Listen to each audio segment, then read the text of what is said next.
go. This is a pawpaw. Pawpaws are really cool plants. They're basal angiosperms, which means they branched off at an early point from the main flowering plant tree. They are actually pollinated by flies and other sorts of little bugs. In the tropics, their relatives are often populated by beetles, and that's because they branched off before bees and wasps evolved. And if you'll follow me, I can show you some of their flowers. They're not showy at all because they're not interested in attracting bees, because, as I said, they're not actually pollinated by bees. They smell very faintly of yeast, and that's to attract the flies and other bugs that might like those smells. As I said, they're really cool plants. They're the largest native American fruit. When they fruit, the fruit looks something like a pawpaw, like a papaya, a little tiny one, or what else would it look like? A small to medium-sized mango. It tastes a little like banana or coconut or mango, kind of mixed together. But one of the challenges with them is that they have a fragile root system, and they also have a very long taproot.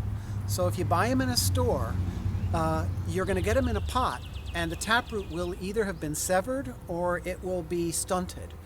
And so if you really want to grow them, it's best to sprout them from seed. So what you do is you pre-sprout them, figure out which seeds are going to sprout. And what will happen when the seed sprouts is you can put it in a container like this, but it'll need to be a big one, at least 10 inches tall, because that seed will send down 6 to 8 inch, maybe even 10-inch taproot before you see any top growth. And so it'll take a long time before anything emerges.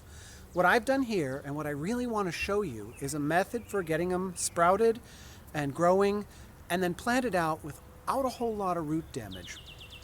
So what I've done is I've used PVC pipe here that's lined with newspaper, and PVC pipe is pretty slippery, so this plant here should come pretty easily right out of the pot. So ready? There we go. I'll take away some of that newspaper.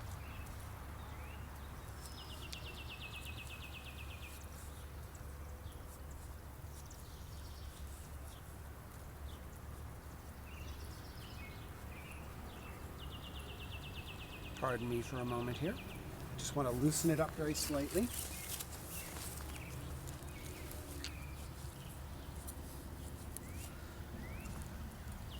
As I said, there's a very long taproot here.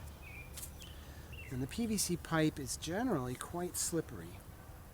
So you can see the plant is actually dropping right out. So what I'm going to do here is actually put it in the ground and then fill in around it with dirt. The bottom of the PVC pipe is open. It's just newspaper holding it in. And that's why I was holding it carefully from the bottom. When I initially plant them, when I set them under lights in a planter, in a tray, they're sitting on the base, so naturally the plant doesn't fall out or anything. So at any rate, once I get it out here, PVC pipe, as I said, is pretty slippery.